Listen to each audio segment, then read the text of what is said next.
This is part 4 of lecture number 16, or it is a continuation of carbohydrates, digestion, absorption, and metabolism in ruminant animals. In this lecture, we will discuss about absorption and metabolism of volatile fatty acids. So volatile fatty acids, they are produced as a result of ruminal fermentation. After production, the acetate is absorbed through the ruminal wall, and that absorbed acetate then pass on to the liver.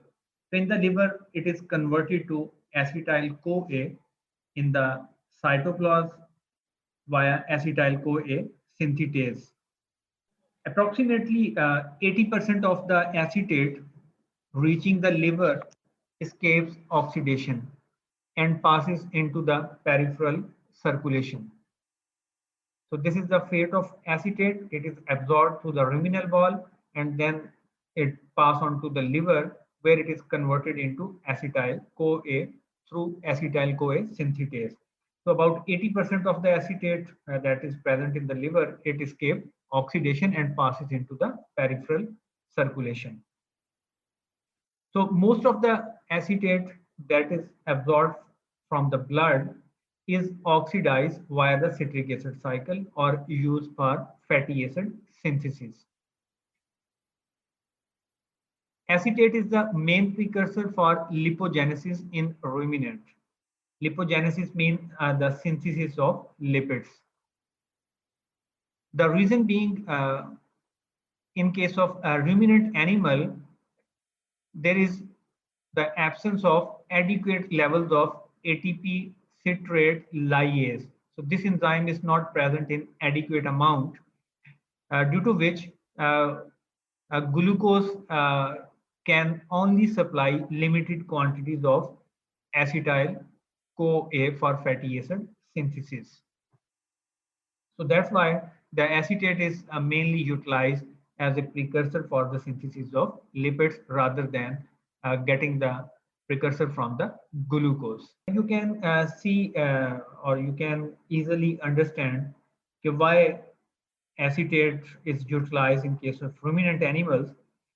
This is the inner membrane, and you can say that this is the mitochondrial matrix. This is the outer membrane, and this is the cytosol. So if you look at this inside the mitochondria, the glucose is converted into pyruvate and then it is converted into acetyl-CoA. Even the amino acids, they are converted into acetyl-CoA after deamination.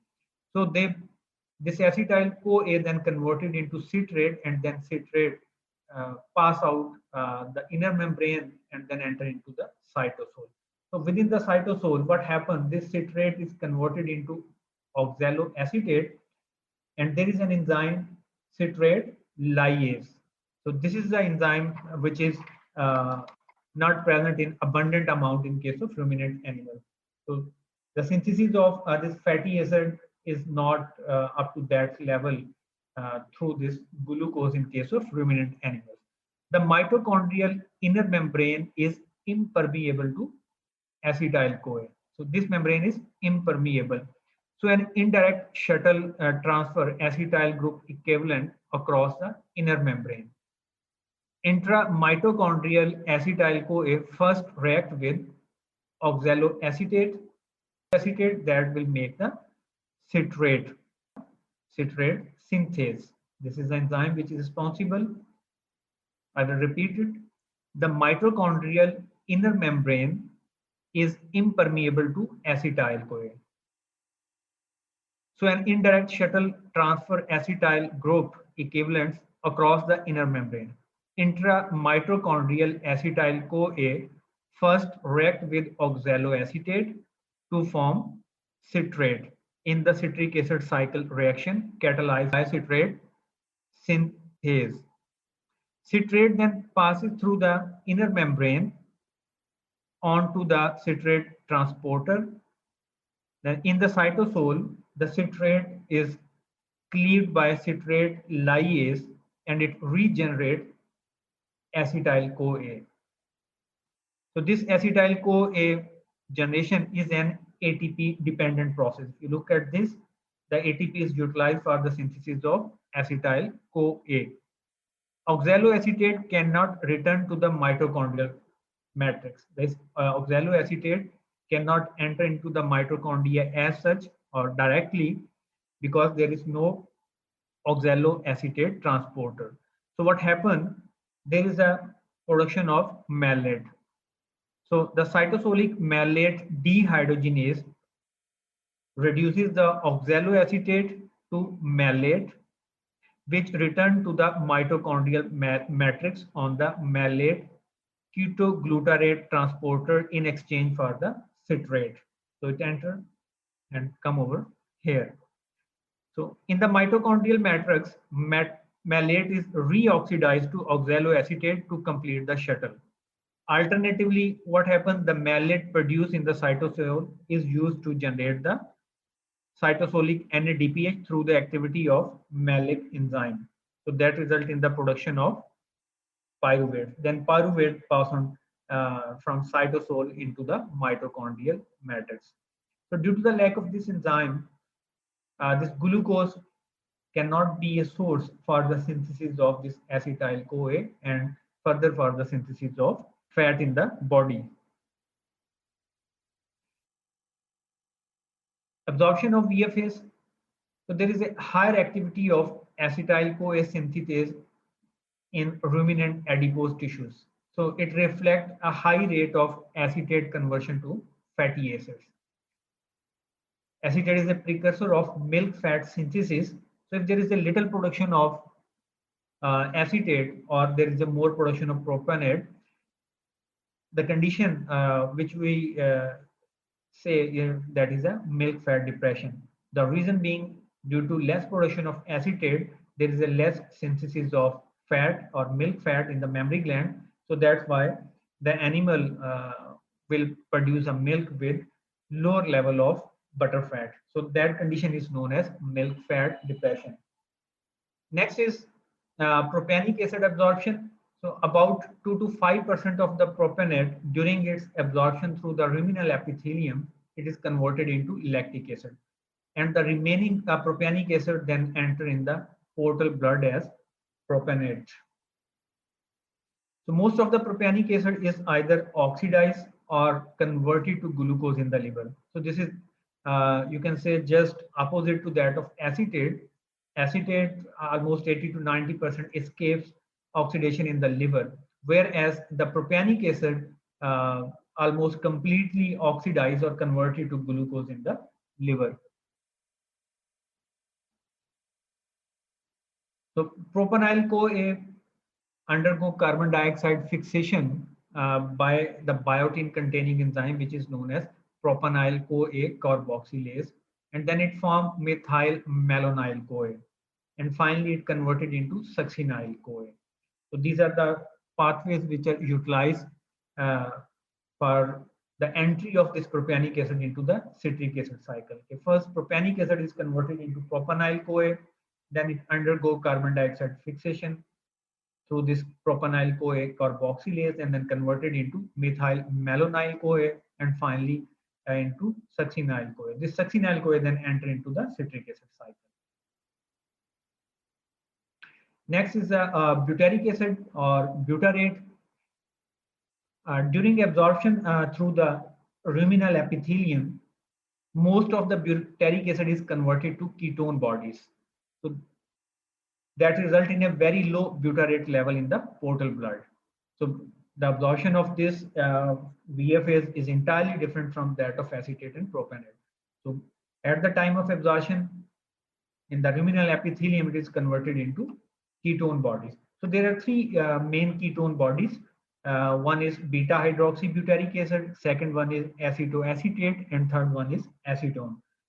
The beta hydroxybutyric acid is about 80% when we talk about this butyrate absorption. So it accounts for more than 80% of the ketone bodies formed, whereas the remaining comprised of acetoacetate and acetone. The beta hydroxybutyric acid is used for the synthesis of fatty acids in the adipose as well as in the mammary glands. And it is also oxidized in the cardiac and skeletal muscles. The butyrate that reaches to the liver is rapidly metabolized by the hepatic tissue. Next, we will discuss about the production of different type of VFAs, how they are produced. Number one is acetic acid production. So there are two mechanisms for the production of acetate or acetic acid in the rumen. The pyruvate is an intermediate which is converted into different type of VFAs. So for the conversion of pyruvate into acetate, there are two pathways or two systems. The first pathway or system is known as pyruvate formate lyase system.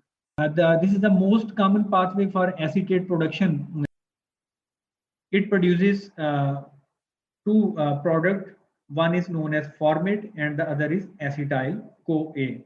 So this pyruvate formate lyase system produces formate and acetyl-CoA as an intermediates.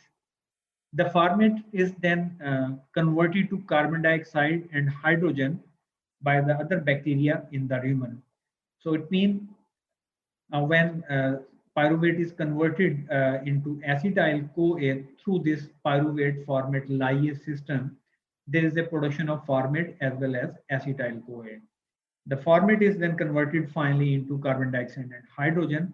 Even that hydrogen then will be utilized because there is no hydrogen sink under the anaerobic condition, so it is converted into methane gas.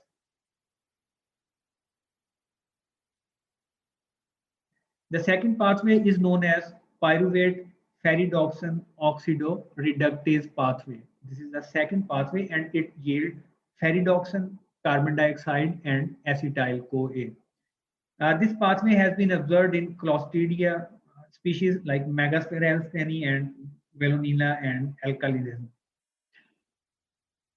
So under this system, the acetyl-CoA is converted into acetate plus ATP by phosphotransacetylase and acetokinase.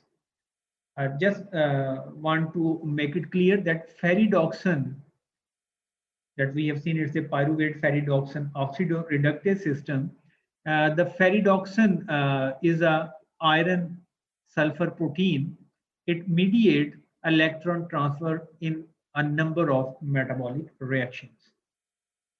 And this is the summary of this pyruvate conversion into acetate. The pyruvate is converted into acetyl-CoA, acetyl through acetyl phosphate and acetate, as well as there is a production of this formate that is converted into carbon dioxide and hydrogen that finally resulted in the production of methane gas. There is the propionic acid production. Again, for the production of propionic acid, the first pathway is known as dicarboxylic acid pathway. So in dicarboxylic acid pathway, there are three enzymes that catalyzes the conversion of pyruvate to propionic acid. So three enzymes catalyzes the conversion of pyruvate to propionic acid. The number one is phosphoenol pyruvate carboxykinase. This enzyme converts phosphoenol pyruvate and adenosine diphosphate or ADP or guanidine diphosphate GDP plus carbon dioxide to oxaloacetate and ATP or guanidine triphosphate GTP. Second enzyme is pyruvate carboxylase. It converts pyruvic acid, carbon dioxide and ATP into oxaloacetate and adenosine diphosphate or ADP. The third enzyme is methyl malonyl CoA carboxyl transferase. This enzyme is required for the conversion of succinate to propionate via the intermediate methyl malonyl CoA. So in the rumen, the amount of propionate produced via this dicarboxylic acid pathway is determined by the species of the bacteria present. And the type of those species, they are controlled largely by the amount and form of dietary carbohydrate. It means what type of dietary carbohydrates we are giving to the animal and how much is the quantity of that dietary carbohydrate. That we have already discussed what is the impact of sugar or starch or cellulose feeding to the animal. So the next or the second pathway of propionic acid is known as acrylate pathway. That a pathway has been identified in Megasphaerales and Bacteroides ruminicola species. So in this pathway, the pyruvic acid or pyruvate is converted into lactate or lactic acid. This lactate is then converted into acrylyl-CoA, and finally it is converted into propionyl-CoA. The amount of propionic acid produced through this acrylate pathway, it may go up to 1/3 of the total propionate production in the ruminant. So this pathway dominates when we are feeding a diet which is high in concentrate. So under the high concentrate diet, this pathway will be more active. The reason being, when we are feeding high concentrate diet, there is a low pH in the rumen. So under the low pH, there is the production of lactate or lactic acid. So this is a summary of this pyruvate conversion into propionic acid.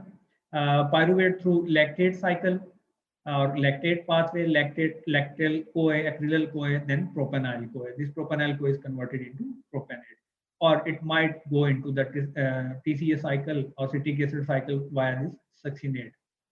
Or it might follow this oxaloacetate pathway, oxaloacetate, malonate, fumarate, succinate, and then into succinyl-CoA via the intermediate as methyl malonyl-CoA. The third acid is butyric acid. Again, it is produced by two pathways. The one is known as a reverse of beta oxidation, and the other pathway is known as malonyl-CoA pathway, which is combined with acetyl-CoA, yielding acetoacetyl-CoA, which is then reduced via crotonyl-CoA to butyrate. So in general, butyrate is synthesized by reverse beta oxidation, while the higher fatty acids, they are synthesized via malonyl-CoA pathway. So the benefits of bacteria from these conversions of acetate to butyrate, they are unclear. Okay, why they convert acetate to butyrate, still unclear. The main purpose of this conversion is to oxidize, reduce cofactors in bacteria, allowing further fermentation. Because otherwise, those reduced cofactors, they will accumulate. But when this acetate is converted into butyrate, those cofactors they are utilized. So in general, butyrate is synthesized primarily by reverse beta oxidation, and higher fatty acids, they are synthesized by the malonyl-CoA. So pyruvate conversion into butyrate through this acetyl-CoA, acetoacetyl-CoA, or malonyl-CoA, then converted into beta hydroxy butyryl-CoA, crotonyl-CoA, butyryl-CoA, and finally into butyrate. This is the complete picture of this conversion of pyruvate to volatile fatty acid in the rumen. This is what we have discussed. Then comes the metabolism of volatile fatty acids. So we have discussed about the production, absorption, and then their utilization. Acetate, after absorption, passes to the liver, and it escapes liver ferment oxidation. It escapes liver oxidation and then pass to the peripheral blood, and it is utilized in the tissue for the synthesis of fat, and it is also used as a source of energy.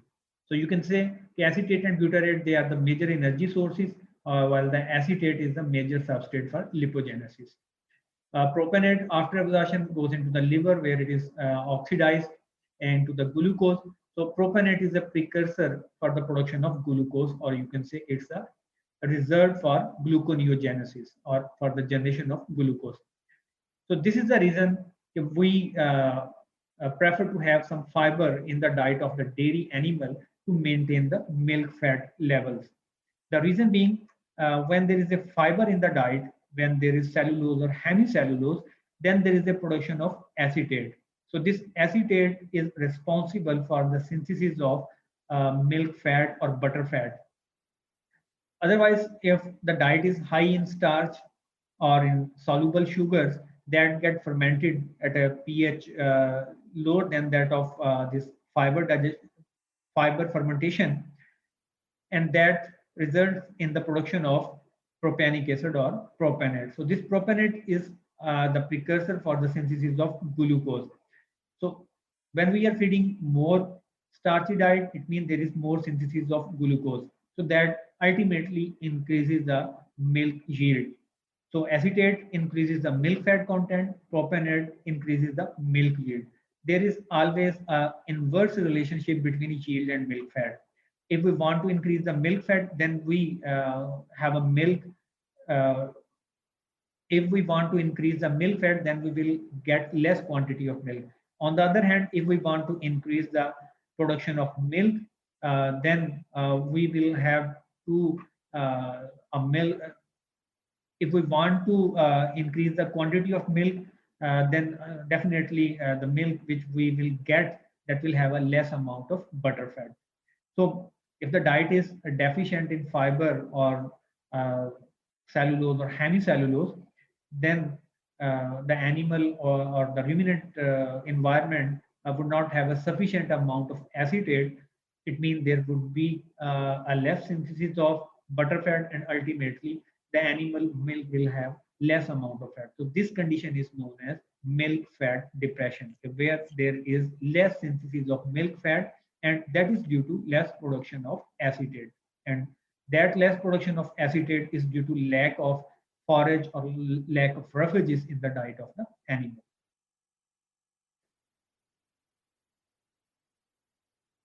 So this is how these fatty acids, volatile fatty acids, acetate, propionate, and butyrate, they are metabolized, converted into acetyl-CoA and then into the lipid. Similarly, butyrate into ketone bodies or acetyl-CoA, and it can also be used for the synthesis of lipid.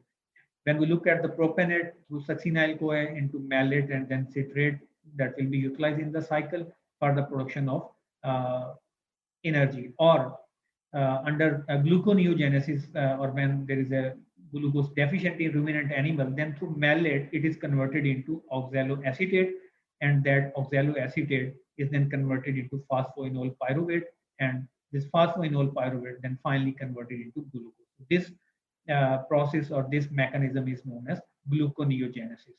So this section we will discuss in our next lecture.